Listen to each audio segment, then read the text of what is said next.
I can still feel the sting of his hands shoving me to the floor, the coldness in his eyes as he threw me out like garbage. This is what my 61st birthday has come to. My own son treating me like I'm nothing. Like I haven't spent my entire life loving him, raising him, sacrificing for him. And now, because of that wretched wife of his, he can't even stand the sight of me. Laura, even her name makes my blood boil. From the moment Henry brought her home, I knew she was trouble. The way she looked at me, like I was just an obstacle in her path. The way she whispered in Henry's ear, turning him against me little by little. I warned him not to marry her, begged him to see through her manipulations, but he was blinded by lust, by the idea that she loved him unconditionally. Ha! The only thing that woman loves is herself. And now, because of her, I've lost everything, my son, my grandchildren, the family I've dedicated my life to. Cast aside like yesterday's trash. As I sit there wallowing, a car pulls up beside me. The window rolls down, revealing the concerned face of my best friend, Nicole. "Megan, what happened? What are you doing out here?" she asks, her voice laced with worry. I can barely choke out the words. Henry, he kicked me out, said I was crazy and that it was his house now. Nicole's eyes widen in shock, then narrow in anger. He did what? On your birthday? Oh, honey, get in the car. You're coming home with me. I climb into the passenger seat, my body numb as Nicole drives. She keeps glancing over at me, her brow furrowed. This is unacceptable, Megan. Henry can't treat you like this. Something has to be done. I shake my head sadly. What can I do, Mags? He's a grown man. He's made his choice. Nicole purses her lips, a determined glint in her eye. Maybe so, but that doesn't mean he gets to get away with it. You're his mother, for God's sake. It's time Henry and that wicked wife of his learned that there are consequences for their actions. I turn to her, confused. What are you saying? A slow smile spreads across Nicole's face. I'm saying, my dear, that it's time for a little revenge, and I know just the person to help us get it. As we speed into the night, I can't help but feel a spark of hope. I feel a flicker of something I haven't felt in a long time. Hope. Hope that maybe, just maybe, I can make Henry and Laura pay for the pain they've caused. Maybe karma will finally catch up to them. The day started off well enough. It was my birthday, and despite everything that had happened with Henry, I was determined to make the most of it. I spent the morning tidying up the house, putting up a few decorations, and preparing a special dinner. I even bought a cake from the bakery down the street, the one Henry always loved as a kid. Around noon, I called Henry, my heart fluttering with a mix of hope and nerves. To my surprise, he actually answered. Hey, Mom, what's up? His tone was neutral, guarded. I took a deep breath. Well, I was wondering if you, Laura, and the kids would like to come over for dinner tonight. It's my birthday, and I thought it would be nice to spend some time together as a family. There was a long pause. I could hear muffled voices in the background, like he was discussing it with someone. Finally, he spoke. Yeah, okay, we can do that. What time? Relief washed over me. How about 5 p.m.? I'm making your favorite lasagna. Sure, see you then, he said, hanging up before I could say anything else. The rest of the day passed in a blur of preparation and anticipation. By the time 5 p.m. rolled around, everything was perfect. The lasagna was bubbling in the oven, the table was set, and the cake was proudly displayed on the counter. Right on time, the doorbell rang. I practically ran to answer it, a huge smile on my face. But the moment I opened the door, my heart sank. Henry stood there with a scowl etched on his face.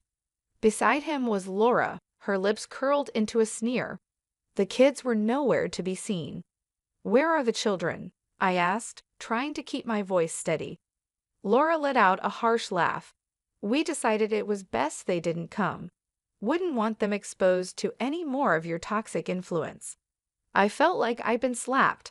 Toxic influence? What are you talking about?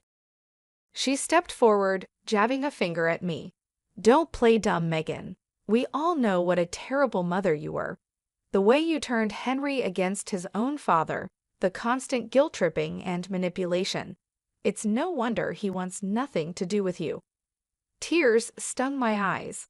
I looked to Henry, silently pleading for him to defend me. But he just stood there, his arms crossed, saying nothing. "That's not true," I managed to choke out. "I've always loved and supported Henry. I would never do anything to hurt him." Laura's eyes flashed with anger. "Spare us the martyr act. You're just a selfish, vindictive woman who can't stand that Henry has moved on with his life, that he chose me over you." Something inside me snapped. Before I knew what I was doing, I lunged forward, ready to slap that smug look off her face. But Henry stepped between us, grabbing my wrist in a painful grip. "Don't you dare touch my wife," he growled. "You're pathetic, you know that? Coming up with this whole birthday charade, trying to worm your way back in. Well, it's not going to work. We're done with you." With that, he shoved me backward, sending me stumbling. I caught myself on the doorframe, tears now flowing freely down my cheeks. "Henry, please," I whispered. "I'm your mother." But he just shook his head, his eyes cold. "Not anymore. Come on, Laura, let's go." I watched helplessly as they turned and walked away, slamming the door behind them. The sound echoed through the empty house, a brutal finality to it. And there I stood, alone on my birthday, my heart shattered into a million pieces. I don't know how long I stood there, frozen in the aftermath of Henry and Laura's cruelty. Minutes, hours, it all blurred together. The pain in my chest was unlike anything I'd ever felt before, a deep aching void that threatened to swallow me whole. Eventually, I managed to close the door, my hands shaking. I stumbled to the couch, collapsing onto the cushions as sobs racked my body. How could he do this to me? My own son treating me like I was nothing, like I hadn't spent my entire life loving and caring for him. The sound of my phone ringing jolted me out of my despair. I glanced at the screen, seeing Nicole's name.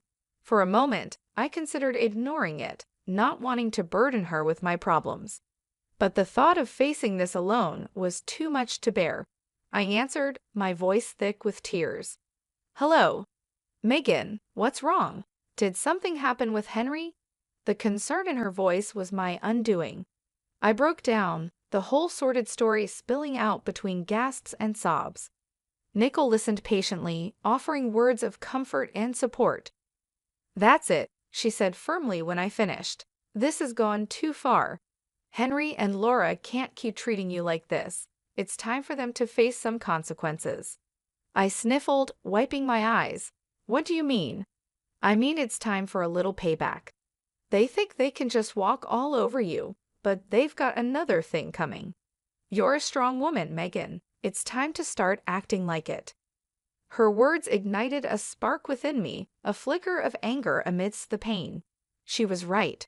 I couldn't just sit here and wallow. I needed to do something to take back control. "Okay," I said, my voice steadier now.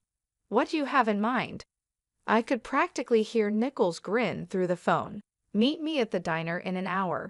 I've got someone I want you to meet. Trust me, he's going to be a big help." An hour later, I was sitting across from Nicole in a booth at the local diner.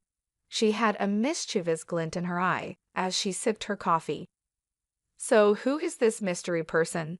I asked, curiosity getting the better of me. As if on cue, the bell above the door jingled. Nicole waved at someone behind me. There he is now. I turned, my eyes widening as a tall, broad-shouldered man approached our table. He had a rugged, no-nonsense look about him, like someone who had seen his fair share of trouble.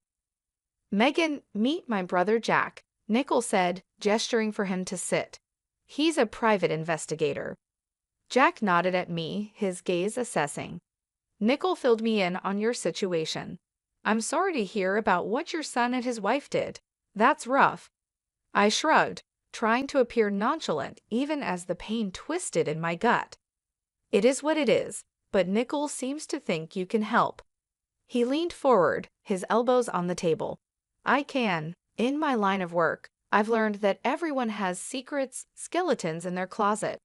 And from what Nicole's told me, I'm betting your daughter-in-law has more than a few. A tingle of anticipation ran down my spine. What are you saying? Jack smiled, slow and dangerous. I'm saying, let me dig into Laura's past. If there's dirt to be found, I'll find it. And once we have that ammunition, well, let's just say karma has a way of coming back around. I sat back, my mind reeling with the possibilities. Could this really work? Could I finally make Henry and Laura pay for what they'd done? Looking into Jack's confident eyes, I made my decision. I'm in, let's do this. He nodded, satisfied. Excellent. Give me a week. I'll be in touch, he said as he stood to leave. I felt a new sense of purpose and determination. They thought they could break me, but they were wrong. It was time for revenge. The week crawled by, each day feeling like an eternity of waiting and wondering. I tried to keep myself busy, throwing myself into cleaning the house, running errands, anything to distract myself from the constant churning of my thoughts. What would Jack find? Would it be enough to bring Henry and Laura down? Nicole checked in on me daily, offering words of encouragement and support. She was the only thing keeping me sane, the only person who truly understood the depth of my pain and anger. Finally, on the 7th day, my phone rang. It was Jack. Megan, it's me. I've got something. Can you meet me at my office in an hour? My heart leaped into my throat. Of course, I'll be there. I arrived at Jack's office with 20 minutes to spare, my nerves jingling. Nicole was already there, pacing the small waiting area. She gave me a tight hug when I entered. Are you ready for this? She asked, searching my face. I nodded, steeling myself, as ready as I'll ever be. Jack emerged from his office, a grim expression on his face. Come on in, ladies. We settled into the chairs opposite his desk, the air thick with tension. Jack opened a manila folder, spreading out a series of documents and photographs. So I did some digging into Laura's background, he began, tapping the papers. And let me tell you, this woman is no saint. He slid a document toward me. First off, she has a criminal record embezzlement from her previous job. She managed to avoid jail time, but it wasn't pretty. I stared at the paper, a monk shot of Laura staring back at me. She looked younger, but those cold eyes were unmistakable. But that's not all, Jack continued, his voice grave. I also found out that she's a person of interest in the death of her ex-boyfriend. Nicole gasped. I felt like I'd been punched in the gut. What do you mean? I managed to ask, my voice shaking. Jack handed me a newspaper clipping. 3 years ago, her ex was found dead under mysterious circumstances. The police suspected foul play, but they could never prove anything. Laura was the last person to see him alive. I scanned the article, my eyes catching on phrases like suspicious death and ongoing investigation. My mind reeled, trying to reconcile this information with the woman my son had married. So what does this mean? Nicole asked, voicing the question in my mind. It means, Jack said, that we have the ammunition we need. We can use this information to confront Laura and Henry. They need to know that we're not backing down. Jack leaned back in his chair, his fingers steepled. It means we have leverage. If this information comes to light, Laura's life as she knows it would be over. Her reputation, her marriage, everything. A flicker of hope ignited in my chest. So what do we do now? A slow smile spread across Jack's face. Now we use it. We let Laura know that we have this information and that if she doesn't want it to go public, she needs to convince Henry to make things right with you. Nicole nodded, her eyes gleaming. And if she refuses? Jack shrugged. Then we go to the police. We let them reopen the investigation into her ex's death. One way or another, Laura will face the consequences of her actions. I sat there, stunned, trying to process it all. Could it really be this simple? Could I really make Laura pay for what she's done, for turning Henry against me? Looking at the determination on Nicole and Jack's faces, I felt a surge of strength. They believed in me, believed that I deserved justice. And for the first time since that awful birthday, I believed it too. "Let's do it," I said, my voice steady. "Let's make them pay." Jack grinned, a predatory gleam in his eye. "Excellent. Give me a day to put everything in motion. By this time tomorrow, Laura won't know what hit her." As we left the office, Nichols squeezed my hand. "You're doing the right thing, Megan. Don't ever doubt that." I squeezed back, feeling a sense of purpose and righteous anger.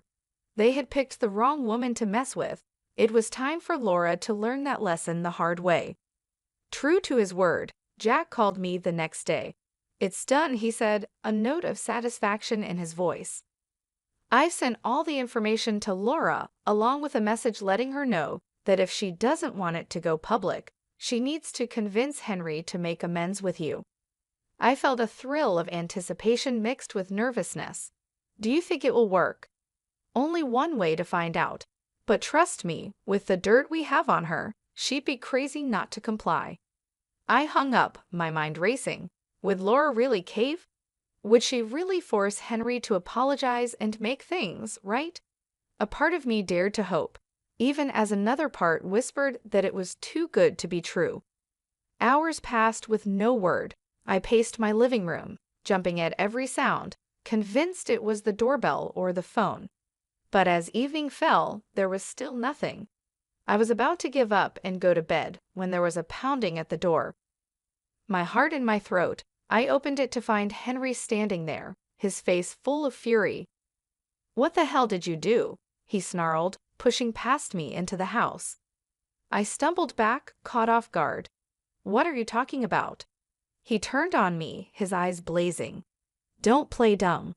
Laura told me everything about the private investigator, about you digging up her past." "What? You thought you could blackmail her into making me forgive you?" I stood my ground, lifting my chin. "I didn't blackmail anyone. I just let her know that her actions have consequences, that she can't destroy my life and get away with it." Henry let out a harsh laugh. "Destroy your life? Are you serious? You're the one trying to destroy our marriage, our family, first with your constant guilt-tripping and manipulation, and now this." Anger surged through me, hot and bright. "I'm not the one who turned you against me, Henry. That was all Laura. She's poisoned you. Can't you see that? She's a criminal, a liar, maybe even a murderer." For a moment, Henry looked stunned, then his face hardened. "You're unbelievable. You really think I'm going to believe your crazy accusations over my own wife, the mother of my children?" "They're not accusations, they're facts. Jack found proof." "I don't care what your detective friend found," Henry roared. "Laura is my wife, and I trust her. I love her, and nothing you say or do is going to change that." Tears stung my eyes, blurring my vision. "So that's it then? You're choosing her over me, your own mother?" Henry's jaw clenched. "You made that choice for me the moment you decided to pull this stunt. I'm done with you, Mom. Done with your lies, your schemes, all of it." He turned to leave, and panic seized me. I couldn't lose him, not like this. "Henry, please," but he was already gone, slamming the door behind him with a finality that shook me to my core.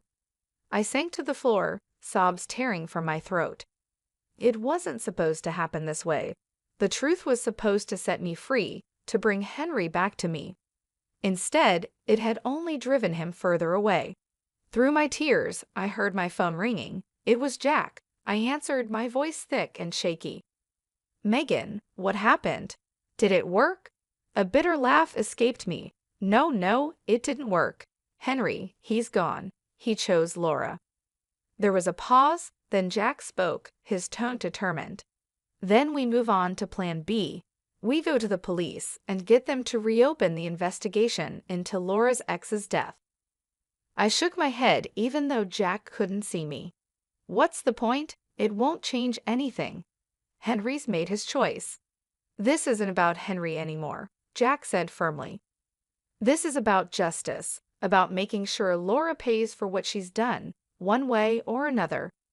I closed my eyes, exhaustion and grief washing over me. Could I do it? Could I really destroy my son's wife, the mother of my grandchildren? But then I remembered the look in Henry's eyes, the venom in his voice, and the way Laura had smirked, so smug and self-satisfied. They had brought this on themselves, and now they would face the consequences. "Okay," I whispered, a new resolve hardening in my chest. "Let's do it. Let's make her pay." The next few days were a blur of activity. Jack and I gathered all the evidence he had collected, organizing it into a neat package to present to the police. Nickel was a constant presence, offering support and encouragement when my resolve wavered. Finally, the day arrived. We walked into the police station, heads held high, ready to blow the lid off Laura's sordid past. The detective listened intently as we laid out our case, his brow furrowing as he examined the documents and photographs. When we finished, he sat back with a grim expression on his face. "This is serious stuff," he said, tapping the file. "If what you're saying is true, we have grounds to reopen the investigation into Miss Wilson's ex-boyfriend's death." I felt a surge of vindication. "It is true, every word of it." The detective nodded. "All right then, leave this with me. I'll get the ball rolling." We left the station with a sense of anticipation thrumming through me. It was really happening. Laura was finally going to face the music. 3 days later, I received a call from Jack. "Turn on the news," he said, a note of triumph in his voice. I did as he said, my heart pounding as the anchor's face filled the screen. "Breaking news," she announced, her expression grave. "Local woman Laura Berlin has been arrested in connection with the previously unsolved death of her ex-boyfriend Brian Cox. New evidence has come to light, prompting police to reopen the investigation." I watched, transfixed, as they showed footage of Laura being led out of her and Henry's house in handcuffs, her face a mask of shock and anger. Henry followed behind, looking stunned and lost. A fierce satisfaction burned in my chest. She was finally getting what she deserved. But my joy was short-lived. The news report went on to describe how Henry had to use their savings to post Laura's bail and hire a lawyer. It was a financial blow, one that would undoubtedly put a strain on their marriage. I should have felt guilty knowing that I had played a part in their hardship, but all I could think was that it served them right. They had brought this on themselves with their cruelty and lies. Over the next few weeks, I watched from afar as the drama unfolded. Laura's arrest made headlines, and the public was ruthless. People speculated about her involvement in her ex's death and what other secrets she might be hiding. Henry put on a brave face, standing by his wife in public, but I could see the toll it was taking on him.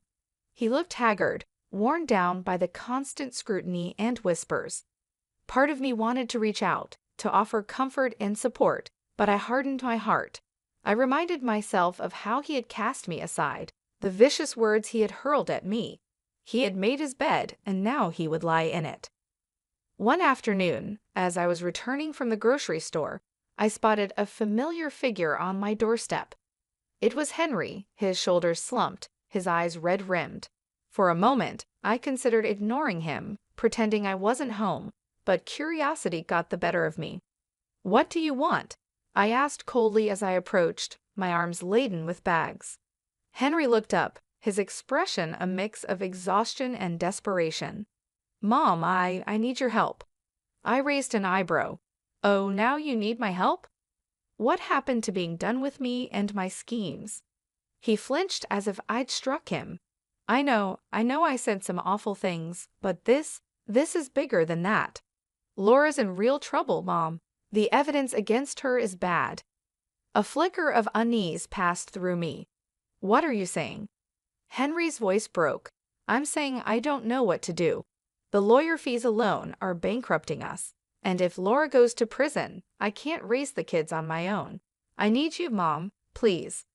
I stared at him, torn between the urge to comfort and the desire to lash out. He looked so broken, so defeated. But then I remembered the pain he had caused, the way he had abandoned me. I straightened my spine, my voice like ice. "You should have thought of that before you turned your back on me.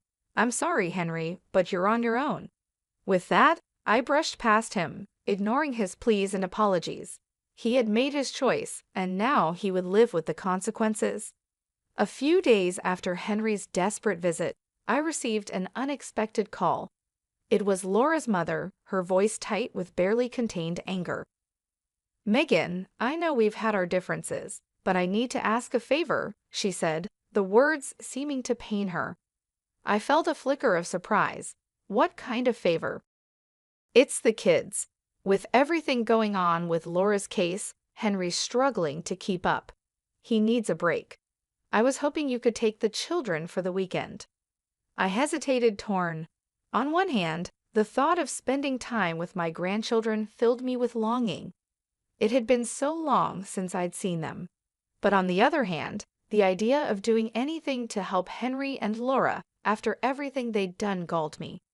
"Please, Megan," Laura's mother pressed, as if sensing my reluctance. "I know you love those kids. They need some stability right now, and Lord knows they won't get it from Henry or Laura."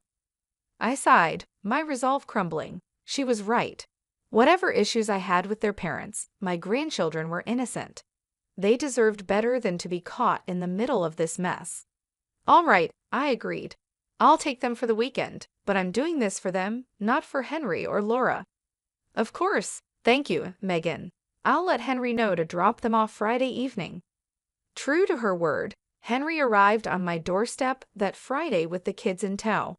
He looked even worse than the last time I'd seen him, his face gaunt and shadowed. "Mom," he greeted me, his voice hoarse. "Thank you for doing this. I really appreciate it." I nodded stiffly, my attention on the children. They looked up at me, their eyes wide and uncertain. "Grandma." My granddaughter cried, breaking into a smile. She rushed forward, wrapping her little arms around my waist. I hugged her back, blinking back sudden tears. "Hello, sweetheart. I've missed you." My grandson was more reserved, hovering by Henry's side. I knelt down, opening my arms. "Come here, buddy. It's okay." Slowly, he stepped into my embrace, his small body trembling. My heart ached for him, for both of them. Henry cleared his throat. "I'll pick them up Sunday evening. If anything comes up, just give me a call." I straightened, meeting his gaze coolly. "We'll be fine. Enjoy your weekend." With a final nod, he left, leaving me alone with the kids. I took a deep breath, forcing a smile. Who wants pizza for dinner? The weekend passed in a blur of laughter, games, and stories. For a little while, I was able to forget the drama and heartache, lost in the simple joy of being with my grandchildren. But all too soon, it was over. Henry arrived to collect the kids, his expression guarded as they gathered their things. My granddaughter tugged on my hand. "Grandma, can we come stay with you again soon? We had so much fun."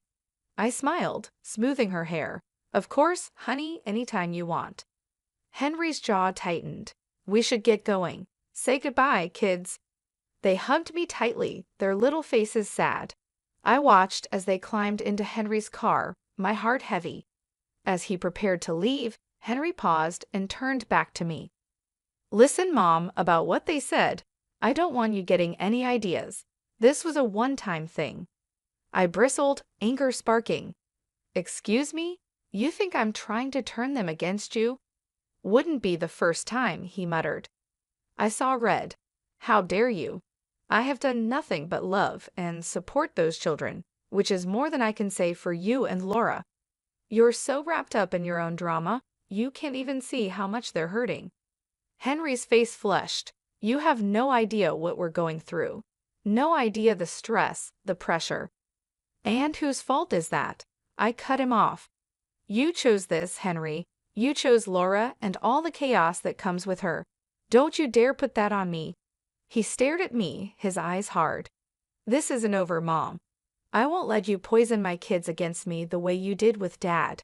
With that, he got in the car and drove away, leaving me shaking with rage and hurt. I stood there, watching until the car disappeared from view, a cold determination settling over me. If Henry wanted to play hardball, then so be it. I was done playing nice. It was time to end this once and for all. The day of Laura's trial arrived, cold and gray. I dressed with care, choosing a somber black suit that radiated quiet authority. Nickel picked me up, her face set with grim determination. "Are you ready for this?" she asked as we drove to the courthouse. I nodded, my jaw tight. I've been ready for a long time.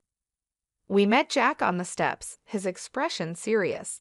"I've got a surprise for you," he said, leading us inside.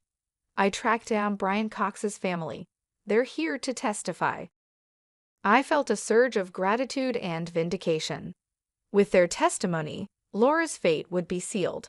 The courtroom was packed, the air thick with tension. I took my seat behind the prosecutor's table, my heart pounding as Laura was led in, her wrists and ankles shackled. She looked pale and drawn, but her eyes still glittered with malice when they met mine. Henry sat stiffly beside her, his face a mask of conflicting emotions. I looked away, focusing on the judge as he called the court to order. The trial was grueling and emotional. The prosecutor laid out the evidence against Laura in detail, painting a picture of a cruel, calculating woman who would stop at nothing to get what she wanted.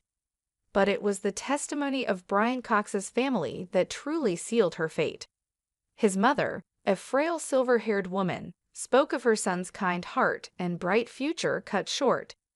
His sister wept as she recounted Laura's controlling and abusive behavior, how she had isolated Brian from his loved ones. Through it all, Laura sat stone-faced, her eyes cold and empty. Henry grew more and more agitated, his knee bouncing and his hands clenched into fists. Finally, it was time for the verdict. The jury filed back in, their faces somber. The foreman stood, clearing his throat. In the matter of the state versus Laura Berlin, on the charge of murder in the first degree, we find the defendant guilty. The courtroom erupted in gasps and murmurs. Laura's face drained of color, her mouth falling open in shock. Henry leaped to his feet, his chair clattering to the floor. "No," he shouted, his voice raw with anguish. "No, this is wrong. She's innocent." The judge banged his gavel, calling for order. "Mr. Wilson, control yourself, or I will have you removed from this courtroom." Henry subsided, collapsing back into a seat, his head in his hands. Laura turned to him, her expression desperate. "Henry, do something. You can't let them do this to me." But Henry wouldn't look at her, his shoulders shaking with silent sobs. The bailiff stepped forward, preparing to lead Laura away. I watched, a strange mix of emotions swirling within me. Triumph, yes, but also a hollow sort of sadness. It had come to this, my own son broken and humiliated, his life in ruins. As Laura was escorted out, she turned back, her eyes locking with mine. In that moment, I saw the depth of her hatred, the venom in her soul. "This isn't over," she hissed, her voice low and deadly. "I'll make you pay for this, I swear it." I met her gaze steadily, unflinching. "You've already paid, Laura. You made your choices, and now you'll face the consequences. Goodbye." With that, I turned and walked out, my head held high. It was over. Justice had been served. But even as relief washed over me, a sense of sadness lingered. I couldn't shake the lingering unease. Henry's anguished face haunted me, the devastation in his eyes. Had I gone too far? Had my quest for revenge blinded me to the collateral damage? I shook my head, pushing the doubts aside. No, Henry had made his bed, and now he would lie in it. He had chosen Laura, chosen to turn his back on me. Now he would have to live with the fallout. I stepped out into the cold gray day, drawing my coat tighter around me. It was time to move on, to build a new life for myself. A life without Henry, without Laura's toxic influence. A life of my own making.